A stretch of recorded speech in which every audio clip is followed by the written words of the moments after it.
आइए हम सब चलते हैं कहानियों के आसमान में, लेकिन उससे पहले आपको चैनल को सब्सक्राइब करना होगा और बेल आइकन को भी दबाना होगा। अरे वाह, बहुत जल्दी आपने ये काम कर दिया। तो चलो अब चलते हैं कहानियों के आसमान में। ये कहानी का शीर्षक है सीता और गीता। ये कहानी है ढोलक नाम के गांव की, जहां शोभा और उसकी दो बेटियां सीता और गीता रहती थी। सीता और गीता पढ़ाई में होशियार थी। दोनों के अच्छे नंबर आते थे। ये देख के शोभा को बहुत गर्व महसूस होता था कि उसकी दोनों बेटियां उसका नाम रोशन कर रही थी। पढ़ाई में दोनों की कोई शिकायत नहीं रहती थी। गीता बड़ी थी, पर उसका स्वभाव बहुत ही आलसी और कामचोर रहता था। वो अपने हिस्से का सारा काम उसकी छोटी बहन सीता पर डाल देती थी। दिवाली आने वाली थी, घर की सफाई चल रही होती है। गीता, चलो बेटा, दिवाली आने वाली है, घर की सफाई करनी है। तुम मेरा हाथ बटाओ। अरे माँ, मुझे सोना है, आप सीता से कहो ना। सीता अभी छोटी है, तुम बड़ी हो, तुम मेरा हाथ बटाओ। ये सुनकर सीता कहती है, माँ, मैं आपकी मदद कर देती हूँ। क्या करना है बताओ। देखा गीता, वो छोटी है, फिर भी घर के काम में मदद कर रही है, जबकि तुम उससे बड़ी हो। तो क्या हुआ माँ, मेरे बदले वो काम कर लेगी।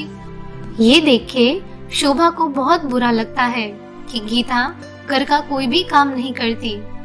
दूसरे दिन दोनों स्कूल के लिए निकल जाती हैं। स्कूल से पढ़ाई करके आते वक्त सीता अपनी बहन से कहती है, दीदी, आप माँ की मदद किया करो, वो बेचारी अकेले सारे घर का काम करती है। सीता, तुम मुझे मत सिखाओ मुझे क्या करना है। ये सुन के सीता शांत हो जाती है और दोनों घर पहुंचकर अपनी माँ के साथ बैठती है। बेटा गीता, अब तुम बड़ी हो रही हो, तुम्हें धीरे धीरे घर के काम सीखने होंगे। माँ, मुझे घर के काम नहीं करने, मुझे नहीं अच्छा लगता है घर के काम करना। इतना कहकर गीता अंदर चली जाती है। सीता को अपनी माँ को उदास देखकर बहुत बुरा लगता है। शाम को शोभा अपने बच्चों के लिए नए कपड़े लेकर आती है। ये देख के सीता और गीता बहुत खुश हो जाती है। माँ, आप हमारे लिए नए कपड़े लेकर आई हो, बताओ। माँ, आप मेरे लिए कौन से रंग के कपड़े लाई हो?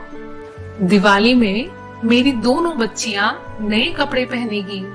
शोभा दोनों के लिए बहुत ही अच्छे कपड़े लाती है, लेकिन गीता को सीता के कपड़े ज्यादा पसंद आते हैं। उसे ये देख के जलन होती है और वो सोचने लगती है कि मेरी माँ मुझसे ज्यादा सीता से प्यार करती है। माँ मुझसे प्यार नहीं करती, इसलिए वो सीता के लिए ज्यादा अच्छे कपड़े लेकर आई। कपड़े पसंद आए बच्चों? हाँ माँ, बहुत ही अच्छे कपड़े लाई हो। गीता गुस्से में अंदर चली जाती है। ये देखकर शोभा और सीता सोच में पड़ जाते हैं कि गीता को क्या हुआ। दूसरे दिन सीता और गीता बाहर खेल रही होती है। तभी गीता सीता से कहती है, सीता, माँ तो तेरे लिए बहुत अच्छे कपड़े लाई है। क्योंकि तू सारे घर का काम करती है, इसलिए माँ तुझसे ज्यादा प्यार करती है। नहीं दीदी, तुम गलत समझ रही हो। ऐसा ही है सीता। इतना बोलकर गीता वहाँ से चली जाती है। दूसरे दिन गीता की तबीयत अचानक खराब हो जाती है। ये देखकर शोभा और सीता बहुत परेशान हो जाते हैं। डॉक्टर ने उसे आराम करने के लिए कहा होता है।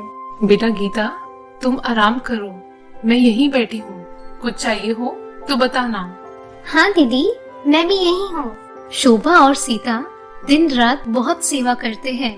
ये देखकर गीता की आंख में आंसू आ जाते हैं। गीता को मायूस देखकर शोभा उससे पूछती है, क्या हुआ गीता, तुम रो क्यों रही हो? माँ, मुझे लगा था तुम सीता से मुझसे ज्यादा प्यार करती हो, क्योंकि वो तो सारे घर का काम भी करती है। मुझे थोड़ी जलन भी हुई थी ये देखकर कि तुम सीता के लिए मुझसे ज्यादा अच्छे कपड़े लाई हो। अरे बेटा, तुमने ये कैसे सोच लिया? मेरे लिए तो तुम दोनों ही बराबर हो। दोनों से मैं प्यार करती हूँ, किसी से ज्यादा, किसी से कम नहीं। हाँ माँ, गलती मेरी थी, मुझे माफ कर दीजिए। अब मैं आपको घर के हर काम में मदद करवाऊंगी। आपको और सीता को अकेले कुछ नहीं करना पड़ेगा। ठीक है बेटा।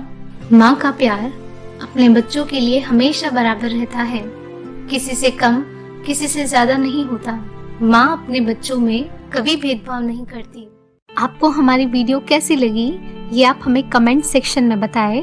अगर अच्छी लगी हो तो वीडियो को लाइक करें, अपने दोस्तों रिश्तेदारों से शेयर करें, चैनल को सब्सक्राइब करें और हाँ, बेल आइकन दबाना ना भूलें।